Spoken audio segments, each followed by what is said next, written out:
Donc là, le chauffe-eau, il est branché, il est en fonctionnement, hein. La minuterie, elle n'est pas branchée. Et là, c'est un montage temporaire avec juste un petit disjoncteur qui fait interrupteur on-off. Donc il fonctionne bien, là, il est bien raccordé. Il n'y a que lui qui tire actuellement sur l'onduleur. Et donc là, on a une consommation de 27 ampères sur 24 volts de tension. Donc ça représente environ 650 watts de consommation. Alors bien entendu, pour avoir 650 watts de consommation, vous vous doutez bien que ce n'est pas la résistance d'origine qui est dedans. La résistance que vous avez là à l'écran, c'est la résistance d'origine qui, elle, par contre, consommait 3000 watts, donc en mesuré pareil au multimètre, hein, en consommation énergétique. Alors 3000 watts de consommation, l'onduleur Vevor, il est capable d'encaisser. Les batteries aussi. Le seul souci, c'est que 3000 watts, eh ben, c'est la consommation, c'est la puissance totale de ce qu'est capable de fournir l'onduleur. Donc après, on est restreint et on ne peut plus demander plus de puissance à l'onduleur. Et de plus, elle va demander 3000 watts à un onduleur pendant 2 heures par jour. Vous allez tout simplement consommer énormément sur votre parc de batterie. Donc ça aussi, c'est pas forcément très optimal. Alors, ceux qui connaissent, ils auront reconnu. Donc ça, c'est une résistance type stéatite. Donc c'est-à-dire que la résistance n'est pas en contact avec l'eau, mais elle est dans un fourreau métallique. Eh bien, la résistance a tout simplement été changée. Voilà.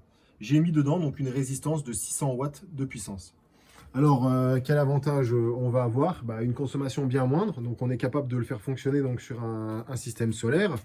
Par contre, il va falloir isoler un petit peu plus le chauffe-eau et conserver une certaine inertie. C'est pour ça que la minuterie, elle n'est pas encore accordée, parce qu'en fait, le chauffe-eau, j'essaye de faire des chauffes régulières pour ne pas perdre trop de température d'eau.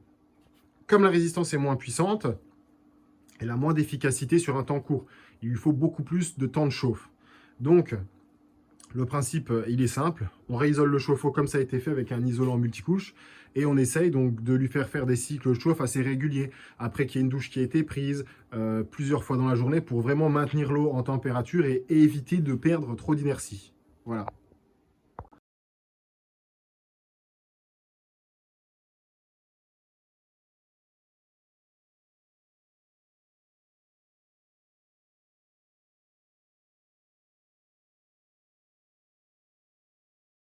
Bon, pour expliquer tout ça, je vous ai posé un petit calcul assez basique.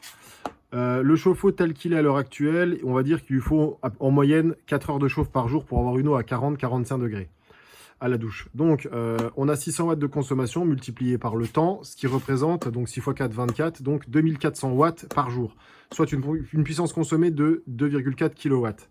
L'ancienne résistance, on va dire qu'en la chauffant pendant 2 heures par jour, on avait pareil de l'eau à la même température, sauf que 2 heures à 3000 watts, ça fait 6000 watts jour, ça fait 6 kW de consommation. Alors, vous allez me dire, dans ce cas-là, pourquoi est-ce que tous les chauffe-eau ne sont pas faits comme ça? Alors, pour deux raisons. La première, c'est que, comme je l'ai expliqué, le chauffe-eau, il a dû être réisolé. Donc là, il y a ce fameux isolant mince qui a été rajouté. Et pour que ce système-là soit viable, il faut garder une certaine inertie de température. C'est-à-dire qu'il ne faut pas que l'eau chute trop en température, parce que sinon, ce n'est pas 4 heures qu'il va devoir tourner, mais 6 heures. Vous voyez ce que je veux dire? Donc en fait, il faut conserver cette inertie, donc il faut un chauffe-eau mieux isolé. Et il faut aussi donc que cette minuterie là-bas soit réglée à peu près quand on prend la douche. Donc il faut savoir à peu près en fonction du boulot, à quelle heure vous partez, le matin, quand vous prenez votre douche, etc. Puis le soir quand vous rentrez. Enfin voilà, il faut donc bien caler les horaires pour le faire fonctionner juste après chaque prise de douche et après chaque consommation pour remonter les températures dans le ballon et pas perdre en inertie. En fait, c'est assez simple à expliquer quand on voit les calculs. C'est qu'avec une résistance d'origine comme celle-ci à 3000 watts, on a un chauffe-eau qui est efficace sur une durée, mais qui n'est pas efficace en termes de consommation. Vous voyez, on a un énorme delta de consommation.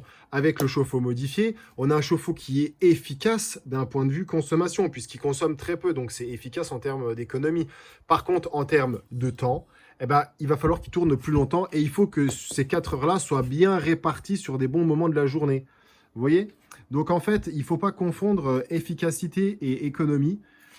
C'est pas pareil. Aujourd'hui, les appareils, ils sont conçus pour être efficaces sur un laps de temps court, mais avec une très bonne efficacité, mais ils sont pas faits pour être économes. Donc on a vu qu'il y avait une possibilité, hein, parce que c'est très simple, hein, rien ne se perd, tout se transforme. Vous perdez donc beaucoup de consommation électrique, mais votre temps, lui, tout simplement, il s'augmente, hein. Voilà, rien ne se perd, tout se transforme, hein, c'est des principes de physique, c'est des fondamentaux, hein. Mais il y a aussi un petit inconvénient à ce genre d'installation. Faire des économies énergétiques comme ceci, c'est une bonne chose, c'est bien. Par contre, il y a quand même quelques contraintes. Vos douches, elles doivent être un petit peu moins longues parce que forcément, si vous tirez énormément d'eau chaude, vous perdez de l'inertie. Donc vous devez être un peu plus économe en eau de manière générale. Quand vous vous lavez les mains dans l'évier ou que vous lavez quelque chose dans l'évier, que ce soit vos mains ou autre chose, vous évitez de tirer trop d'eau chaude aussi. Donc en fait, un système solaire, un système d'autoconsommation qui est efficace, il ne va pas être efficace si vous vous adaptez pas non plus un petit peu votre mode de vie à lui. Le solaire et l'autonomie, l'autarcie, toutes ces choses-là, ce sont de bonnes choses, hein, mais on ne peut pas réaliser toutes ces économies-là et avoir autant d'efficacité en termes de débit d'eau chaude et conserver son inertie en consommant si peu. Hein. Forcément, on est obligé de passer par cette case-là. Hein. Donc voilà, ça change rien, c'est juste qu'il faut faire un petit peu attention, laisser couler moins l'eau chaude et se laver un petit peu les mains à l'eau froide, quoi. Voilà, il n'y a rien de dingue, hein, il n'y a rien de fou. Donc par contre, il y a un petit détail, c'est que là, actuellement, on est en période estivale. Donc j'ai largement assez de puissance, on n'a pas besoin de s'éclairer tard le soir, et puis mon parc de batterie est largement suffisant pour pouvoir l'alimenter et produire de l'eau chaude. Mais en hiver, ça ne sera pas le cas. Donc il va falloir anticiper ça et toujours trouver un système solaire pour pouvoir alimenter quand même ce ballon d'eau chaude et compenser la perte de puissance en énergie solaire en hiver. Donc pour cet hiver, petite surprise, voici des panneaux. Alors c'est des panneaux de réforme, hein, c'est des panneaux de 210 watts crête chacun, que j'ai acheté donc d'occasion. Je les ai testés tous avec un régulateur. Et je vais donc en rajouter donc, sur une petite toiture. Et ces panneaux-là donc s'occuperont de l'alimentation du chauffe-eau en fait. Ils serviront donc en hiver à compléter la puissance et à avoir donc suffisamment d'énergie malgré la perte de luminosité en hiver. Alors ici vous avez les rails de fixation pour les panneaux solaires. Bon, bien entendu, ça se fera donc dans un second temps et dans une seconde vidéo où je vous partagerai aussi l'installation de ces panneaux-là. Voilà.